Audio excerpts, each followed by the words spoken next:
Hi, and thank you for joining our cybersecurity webinar 2020. This is our first one we're running. The reason why we want to run this is make sure you're aware of the cyber criminals out there trying to get in and hack into your computers. They come from anywhere, from former employees to people in Russia and China. Um, and we want to let you know that cybersecurity is important at your office, at your home, and everywhere you go. We have a question for you. What are you doing for cybersecurity? Do you have a plan in place? Just this year, cybersecurity crime is up 273% from last year. A lot of employees are working from home. At home, they have home routers. They don't even have a secured router. People hack into those all the time. They're not getting updated. They have firmware. That firmware is not getting updated. They're using their personal cell phones to check their business emails. This is very, very unsafe. We got to make sure these guys are on secure equipment. We have a solution for that. Cyber criminals will do whatever they can to get in your computer. They will send phishing emails. They will get you to click a link by sending you those emails. They will even send you a text message. This text message will have a little link on it. When they click on the link, they can get right into your computer or your phone. Another thing they might do is they might send you a USB, or you might find or buy even a USB cable that has a non-name brand. Usually it's going to be a little bit thicker, and it'll have a radio frequency in there. When you plug this in, someone on the outside can actually pick up those signals, and they can hear everything and see everything your computer's doing, and everything you type on your keyboard or anything you plug in to your computer, they'll be able to get right to it.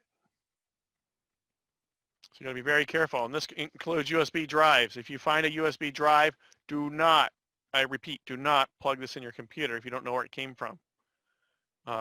You're better off just throwing it away. Those USB drives can be hacked information. Just think of it as someone's trying to probably hack you. Get rid of it. One of the biggest things you want to do is train your employees. Okay, you want to train them how to respond when they get a phishing email. Do not click the link. You train them how to look for, what to look for in an email that might have a link there, or might have a wrong email address, or it might even have the correct email address, but just doesn't look right. Tell them to call you.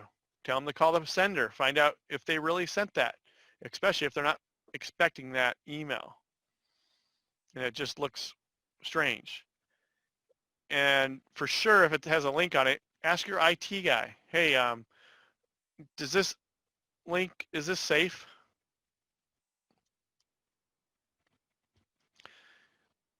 So to protect you and your company, you want to put in software on your computer. We have policy deny all software that it's a learning software. As it learns what people are doing on their computer before we turn it on. That way, when we put it into a company location on their computer, you know, when we put it on there, we'll let it learn what they're doing before we activate it. That way we don't shut down a business. And then once we activate it, it has a deny all policy.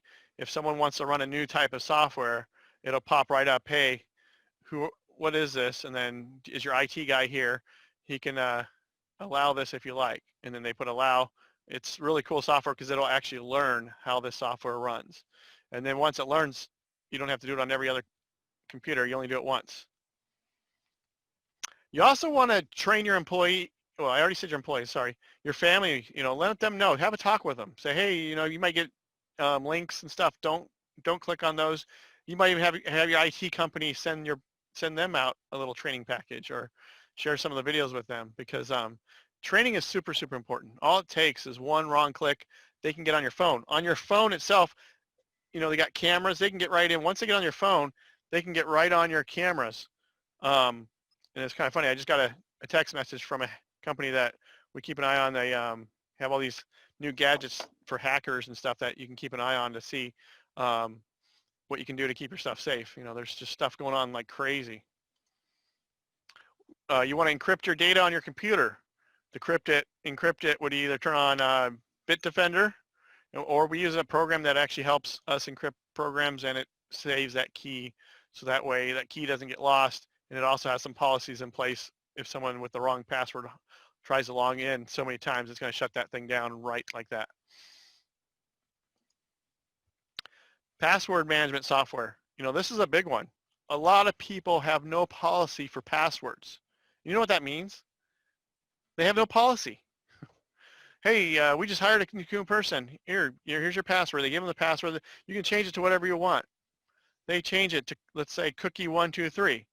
The next password, oh, cookie123. Or maybe they'll go, ooh, I'm going to be smart. 1234 or 1235. And what a hacker does is once they know it's cookie, they can just put a little asterisk, and all they have to do is go 1, 2, 3, 4, 5, and they got your password. So password management is very important. You know, it's one of the biggest things. We recommend getting like a password manager. We offer a free password manager to all our clients. It's included with our security services.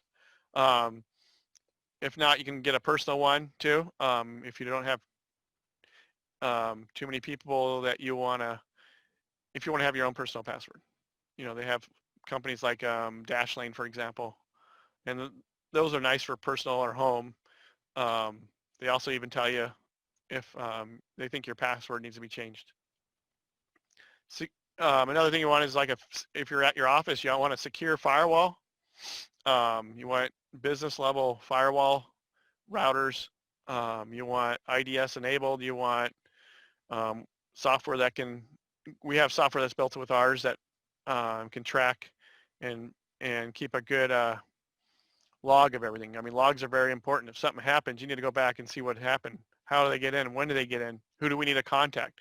You know, policies in place are very important because you got to know who got into that computer and how they got in there. You know, when did they? You know, the more you can answer, the easier it is to say, hey, we found out that this happened at this time and it got your data. Now you're going, well, why would I want to do that? Well, because you don't want to be reliable. If the more you tell someone right away, hey, this was hacked or this happened, the easier it is to fix and change something. They can go out and change their password right away. They can, you know, if it was a Social Security, they can call the credit monitor and say, hey, our stuff got hacked. Can you turn up our monitoring score? You know, make it harder for people to get credit or open a new account. We also have real-time in protection. You want to use that instead of just a traditional AV software. You know, years ago, the traditional AV was good or so-so, but now that hackers, you know, they know how to hack all that stuff. That stuff doesn't get updated as quick as, you know, a real endpoint protection. Endpoint protection is going to actually, it's learning software. It's learning how things are working. It learns how, when you open up a Word document, it's always learning. It's also saying, hey, this doesn't seem right. Let's flag it. It turns it red. Doesn't let it run. It keeps hackers from getting access to your computer through malicious code. And then the IT people, they can just, you know, say, oh yeah, that's a good program. You know, they can investigate for you before you allow that software. And that's why, you know, we want a deny all policy. Here's a very important one. Two-step verification. Every single account you have, if you can, turn on two-step verification. There's several ways to do two-step verification. We have a program that does it. You can have an app. That's one of the better ways, either with a program or an app. You can also do text message if you don't want to do a program or an app. You know, text message is pretty secure, but it's not if you're at a target. If you're a target, you know what they're going to do? They're going to try to figure out your phone. They're going to come in and they're going to take your phone and they're going to get a copy of your SIM card. How are they going to do that? They're going to call your local phone provider, and your local phone provider, they're going to say, hey, this is blah, blah, blah. Well, they've already looked up, because they know about you and you're a target, and they're looking up your information about you, and they've already found it on the dark web possibly, and that's why they made you an easier target. And the phone company goes, okay. And so the phone company sends them out a SIM to put it in a new phone. Now they put it in their phone. You don't even know. Everything you text, everything you do goes right onto both phones. And or they might shut yours off for a period of time to get into your stuff. So be very careful.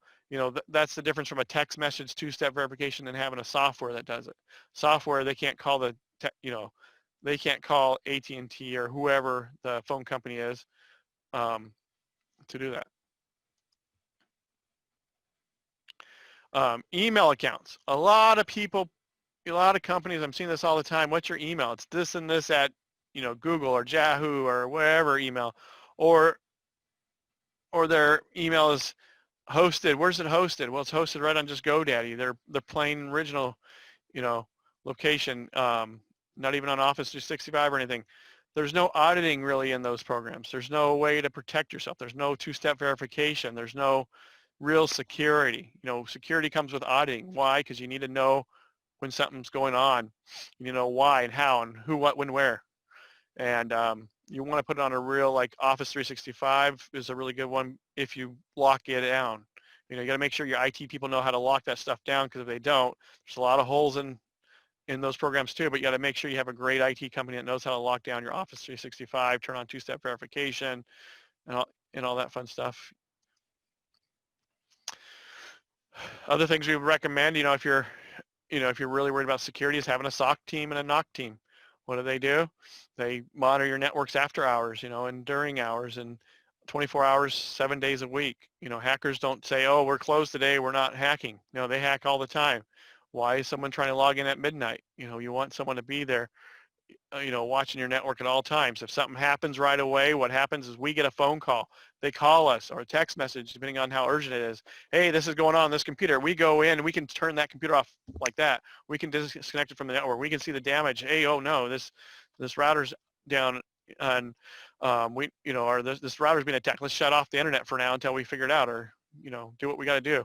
Lucky for us, we've done a lot of training on this. We've done a lot of practice. We haven't had to actually run it, because we do and we're very confident with the software we haven't installed. But still, we still pay a team to protect our networks, because we want to make sure we're safe and you're safe. We also have a third-party vendor that we work with. This third-party vendor, they actually audit us. That's very important. We're your IT guys. We're the network. We're the security expert too. And we want to make sure we are auditing ourselves, and because nobody's perfect. There's always a new hack. Every day there's a new hack, okay? So how secure are you? If something's new, you need to know, that you're testing yourself. I like our customers to know, our clients know, hey, we're testing ourselves before we